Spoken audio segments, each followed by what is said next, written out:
Last year, the median target worker salary did not even keep pace with inflation, rising less than 4% to just $25,500. In 2021, Target spent $7.2 billion of their extra cash on stock buybacks. That would have been enough to give every one of their 450,000 employees a $16,000 raise.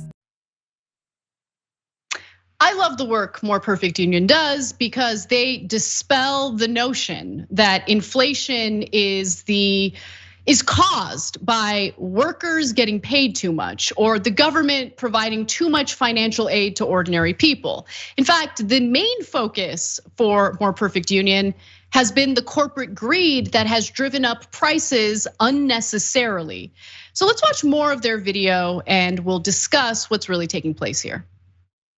When a company repurchases their own shares, it does nothing for workers, but makes rich CEOs even richer by artificially inflating the value of their stock-based pay. Last year, Target CEO Brian Cornell made $19.8 million, which is 775 times more than the median pay for his employees. Target is just one example of corporate America's obscene disparities. At the Institute for Policy Studies, we looked at 300 low-wage employers and found that the average gap between CEO and worker pay rose to 670 to 1 in 2021. That was up from 604 to 1 the year before. And among the companies where worker pay fell below inflation, about 2/3 spent huge sums on stock buybacks to further enrich their CEOs.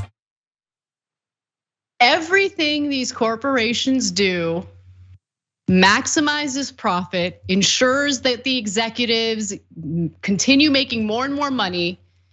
And in the meantime, we get told all these BS stories by the corporate media, by the way, about how it's our fault. Ordinary Americans are making too much money and that's what's driving up inflation. They don't talk about the role of the Federal Reserve, which I've talked about on the show extensively. They don't talk about the corporate greed, the corporate stock buybacks, the fact that you have these corporations who have no reason to raise their prices other than just piggybacking off of the inflation narratives that we're hearing in the press today. It's disgusting, and it feels good to know that there's successful outlets, successful platforms, successful organizations like Perfect Union drawing attention to the reality here. Yeah, 100%. And pointing out that there's always going to be this opportunistic highlighting of one variable. Like there are all sorts of things that can lead to inflation. We're in the middle of a public health crisis, a lingering economic crisis, a supply chain crisis. All of these things can contribute to that. It's not inconceivable that increased pay or stimulus checks could lead to some inflation. But even if you believe that that was true, and even if you believe that some portion of the inflation that we're currently experiencing was due to those factors, wouldn't you then be even more angry about the factors that are totally optional?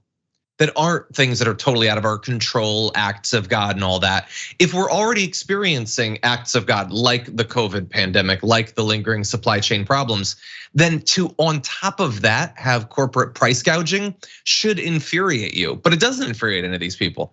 They completely give a pass to all of that and try to get workers to, as always, believe that their aspirations to have a better life or to even maintain parity with inflation, to not continually year after year do worse, that's the reason that the economy is falling apart. It's always the weakest people who are causing the most damage. That's what we're told. The New York Times just last week had an episode of their podcast, The Daily, where they talked about inflation. And look, I generally like that podcast. I think some of the episodes are well done, well researched, but some of the episodes, like the inflation one, total garbage. There wasn't a single mention about the corporate greed. In fact, there was a portion of the podcast that focused primarily on how it would be a good thing if workers got paid less, because it would help control the inflation. So I give you that context because I think it's important. We're critical of corporate media. We're critical of some of these legacy media outlets.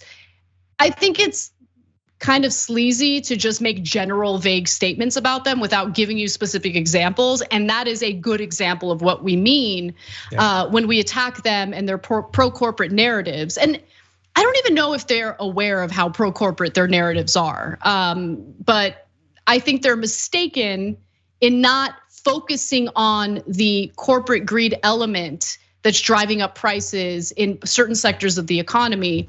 And it's not to ensure that they're able to remain profitable even as all these other factors are increasing inflation. Oftentimes, inflation isn't even impacting their particular business, but again, they'll take advantage of the narratives they hear in the media to just jack up their prices anyway.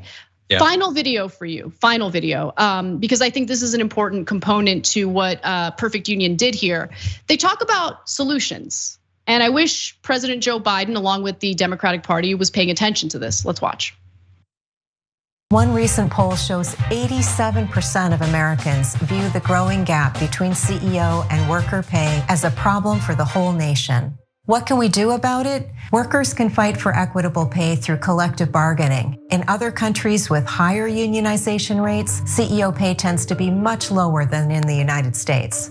But policymakers need to step up as well. On Capitol Hill, one pending bill would use tax incentives to encourage companies to narrow their divides. The wider the gap between a company's CEO and worker pay, the higher their corporate tax rate. President Biden could also take action on his own without waiting for Congress. For instance, he could make it hard for companies with huge pay gaps to land lucrative federal contracts. That would have a big impact because federal contractors employ an estimated 25% of the private sector workforce. Biden could also ban contractor CEOs from personally profiting from stock buybacks, and he could order contractors to be neutral in union organizing drives. I mean, Biden could do all of that, but he did tell corporations to knock it off. I remember him saying something along those lines. So good enough, right? Yeah, the strategy really does seem to be just keep your head down, hope that things improve, like totally on their own. Be able to put out a couple of little statements, like you said, implying that they should do something without actually mandating it or even encouraging it in any way in terms of executive orders or actions. And then hopefully things will get better. And if they do, he'll then say, well, clearly our pressure had the desired effect. But he doesn't want to anger corporations. He doesn't want to cut into the donations that are being made to Democratic candidates and all that. It's incredibly cowardly. And keep in mind that a lot of these Scandinavian countries do not have federal minimum wage. And it's because they're represented by unions who negotiate their pay. And that's part of the reason why you don't see such a disparity between the pay of the company executives versus the workers of the company, right? So while we feel like we shouldn't hold our breath waiting for Biden to do the right thing or for Democrats to do the right thing, there is something you can do by organizing your workplace. And we've seen that happen with so many companies across the country, including Starbucks. We've seen companies that have already unionized who have used that union protection to strike for better working conditions and better pay. So there are things you can do as well outside of electoral politics. And I want you to really take that message and internalize it, because I don't want people to feel powerless following all these losses we've experienced with crappy lawmakers who say they're gonna represent our best interests, but then abandon us as soon as they're elected into office. Thanks for watching The Young Turks, really appreciate it. Another way to show support is through YouTube memberships. You'll get to interact with us more. There's live chat emojis, badges. You've got emojis of me, Anna, John, JR. So those are super fun. But you also get playback of our exclusive member-only shows and specials right after they air. So all of that, all you gotta do is click that join button right underneath the video. Thank you.